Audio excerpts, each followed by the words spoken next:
Hey everyone, नमस्कार।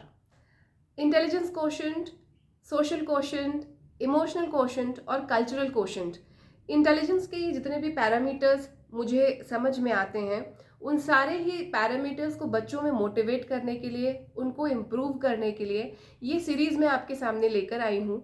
और आज के इस वीडियो में प्रस्तुत है नॉलेज शेयरिंग कल्चर के बारे में कुछ बातें। नॉलेज शेयरिंग के बारे में जब हम सुनते हैं तो हमारे दिमाग में जो सबसे पहली बात आती है कि जो भी इंफॉर्मेशन हमको मालूम है उसको दूसरों के साथ शेयर करना, इजंट इट? नाउ, शिव जी की एक कहानी हम सबको मालूम है कि जब समुद्र मंथन में विष निकला था तो शिव जी को वो रिक्वेस्ट किया गया कि आप ही इस विष का पान कर सकते हैं। तो शिव जी ने वो विष को पी लिया, लेकिन उसको डाइजेस्ट नहीं किया, उसको धारण कर लिया अपने गले में, जिसकी वजह से उनको नीलकंठ बोला। हमारी सबकी नॉलेज का भी आज के डेट में वही हाल है। हमने भी सबने इंफॉर्मेशन टेक्नोलॉजी के इस युग में इंफॉर्मेशन भरपूर है हमारे पास में, तो इंफॉर्मेशन की वजह से ये जो नॉलेज है ये बहुत सारी चीज़ों की हमको मालूम है, लेकिन हमने इसको डाइजेस्ट नहीं किया है। और जब तक हम इस डाइजेस्ट न किए हुए नॉलेज की वजह से हम क्या करते हैं, क्योंकि यहाँ है तो we just keep on speaking and we tell the things to others, but we do not that thing doesn't reflects in our own actions. तो जब तक कोई भी चीज़ जिसको हमने इंफॉर्मेशन के सोर्स से लिया है और उसको हमने खुद प्रोसेस नहीं किया, अप्लाई नहीं किया, तब तक उस चीज़ की उतनी वैल्यू नहीं होती और वो इंफॉर्मेशन हमारी नहीं बनती।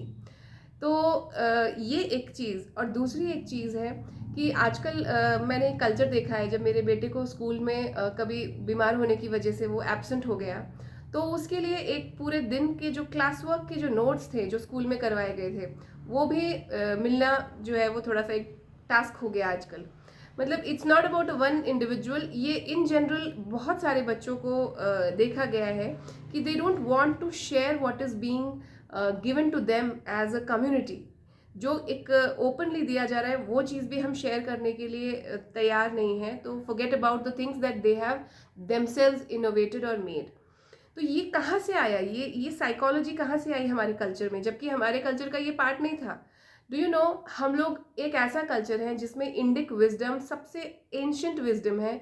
हमारे पास में जो इतने अच्छे टेक्स्ट्स हैं इंक्लूडिंग आयुर्वेद और योग की नॉलेज तो कितनी पुरानी है, ये इसको ज़्यादा नंबर्स में देने की आवश्यकता नहीं है, मगर जो इसमें इंटरेस्टेड होता है उसको मालूम ही है कि ये जब साइंस का एनाटॉमी फिजियोलॉजी का किसी को कुछ मालूम भी नहीं था, ये उसके पहले से योगा की साइंस है। सो इतना एंशंट हमारा विजडम होने के बावजूद भी हमने कभी पेटेंट्स नहीं किए। अब ये पेटेंट्स क्या है, इसके लिए मैं अलग से एक वीडियो रिकॉर्ड करने वाली हूँ। वहाँ पे मैं साइंटिफिकली पूरा आपको बताने वाली हूँ कि किसी भी चीज़ को लिखते कैसे हैं और किसी भी नॉलेज को, इन्फॉर्मेशन को अपना बनाने के लिए या फिर दुनिया को बताने के लिए कि ये मेरा है, तो उसका क्या प्रोसीजर रहता है, क्या उसका इम्पोर्टेंस रहता है। सो पेटेंटिंग और रिसर्च पब्लिकेशंस करने की क्या एक मोटिवेशन होती है और उसका क्या कल्चर है, what is the cultural background before behind that. तो वो उसके लिए I will record another video, but in this video I would like to share only one thing, that knowledge sharing is a very important thing. Hoarding, when there's a hoarding of anything, वहाँ पे वो चीज़ सड़ने लगती है। कोई भी चीज़ जिसको हम होर्ड करने की कोशिश करते हैं एक टाइम के बाद वो सड़ने लगता है। एंड जहाँ पर कोई भी चीज़ फ्लो होती है that is called the healthy environment. तो हमारा जो एनवायरनमेंट, हमारी जो विजडम थी, दैट वाज नेवर लाइक कि ये मेरा है। ऑल्दो जिन गुरुओं से वो उनके शिष्यों को मिलता था, तो गुरु हमेशा उसको विद ड्यू रिगार्ड देते थे कि भाई this is written and composed by them, this is written and composed by them. मतलब जिसका भी वो क्रेडिट था वो ड्यू क्रेडिट के साथ, उसको एक्नॉलेजमेंट के साथ में उस गुरु शिष्य परंपरा में वो आता था। बट बिसाइड्स दैट कभी भी किसी भी फिलोसोफर या किसी भी ऋषि ब्रह्मर्षि जो कि उस टाइम के साइंटिस्ट थे, उन्होंने कभी भी ये क्लेम नहीं किया है कि this is my individual discovery या मैंने ये किया। Because there is a psychology which is a psychology बोलने की बजाय फिलोसफी बोलना ज़्यादा बेटर रहेगा, कि everything is the lord and जो भी मैग्नीट्यूड इंटेलिजेंस, कम्युनिटी इंटेलिजेंस के जो मैग्नीट्यूड पे जो चल रहा है ना, तो उस पूरी कम्युनिटी के लोगों के जितने भी मन उस पर्टिकुलर चीज़ के साथ में ट्यून्ड रहेंगे, ब्रह्म के साथ में ट्यून्ड रहेंगे, उन सभी के मन में उसी प्रकार के थॉट्स आने लगेंगे। जैसे कि आप रेडियो होता है, आप रेडियो की फ्रीक्वेंसी पे आपका इंस्ट्रूमेंट अगर ट्यून कर लो तो उस चैनल पे क्या चल रहा है वो आप अपने घर पे सुन सकते हैं। Exactly in the same way जो कॉस्मॉस का इंटेलिजेंस है, कम्युनिटी इंटेलिजेंस है, वो पूरा इंटेलिजेंस के साथ में जिन जिन ब्रह्मर्षियों ने मेडिटेशन करके या whatever the path of sadhana might have been, उस पाथ से जाकर उस पर्टिकुलर इंटेलिजेंस के साथ में अपने आप को ट्यून किया, वो थॉट्स उनके पास में ऑटोमेटिकली आने लगे और उन्होंने इस चीज़ को बकायदा एक्नॉलेज किया है। एंड इसीलिए हमारे यहाँ पर कभी भी ये मेरा है, this is my intellectual property, ये इस प्रकार के क्लेम्स कभी नहीं आए, साइकोलॉजी कभी भी नहीं आई। आज हमारे यहाँ पर हम इसके बारे में बहुत सारी चर्चा करते हैं और उसका पूरा वैलिड रीज़न भी है, बिकॉज हमारी इंडिक विजडम को आउट ऑफ इंडिया लोग बाग पेटेंट कर रहे हैं, पब्लिश कर रहे हैं। इसका एक सिंपल सा एग्जांपल मैं आपको दूंगी। हल्दी का दूध आप हज़ारों सालों से पी रहे हैं, हज़ारों सालों से, मतलब यू गेट दैट पॉइंट।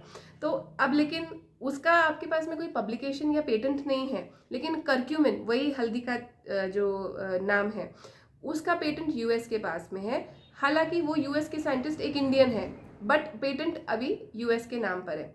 तो इस प्रकार से बहुत सारे इंडियन प्रोडक्ट्स हैं, आयुर्वेदिक प्रोडक्ट्स हैं, और अभी योग का भी जितना प्रचार प्रसार और जितना साइंटिफिक वे में पॉपुलराइजेशन बाहर के कंट्रीज़ में है, उतना आज भी इंडिया में नहीं है। Thanks to mister prime minister, जिन्होंने योग को एटलीस्ट एज ए सब्जेक्ट तो भी शुरू किया है अपने यहाँ इंडिया में। बट आपको पता है बाहर की यूनिवर्सिटीज़ में योग जो है अंडर लाइफ साइंस आता है, under the science of wellbeing आता है। तो ऐसे जो डेडिकेटेड डिपार्टमेंट्स हैं फॉर वेलबींग, फॉर मेडिसिन, उसके अंतर्गत ये योग में रिसर्च करते हैं। सो there's a lot of things that we need to know about patent and knowledge sharing. Patenting एक वेस्टर्न कल्चर है और हमारा कल्चर जो है वो नॉलेज शेयरिंग का कल्चर हमेशा से रहा था। So we should always motivate our children to share whatever they have. जैसे सिर्फ चीज़ों को शेयर करने से शेयरिंग इज केयरिंग नहीं होती है। What ever they have in their notebooks, that also if they share it, वो उससे उनका कोई मार्क्स कटने वाले नहीं हैं, क्योंकि सबकी अपनी कैपेसिटी होती है to retain and memorise things. और अगर ज़्यादा बेटर कोई बच्चा दूसरा कर रहा है ना, तो वो आपके बच्चे को अच्छा कंपटीशन देगा, जो कि आपके बच्चे को ही ज़्यादा डेवलप करेगा। सो दिस वीडियो वॉज बस इतना ही। नेक्स्ट वीडियो में very shortly I will bring up the patenting and the research publications and knowledge को हम किस तरीके से अपने नाम कर सकते हैं उसके बारे में। Take care until then.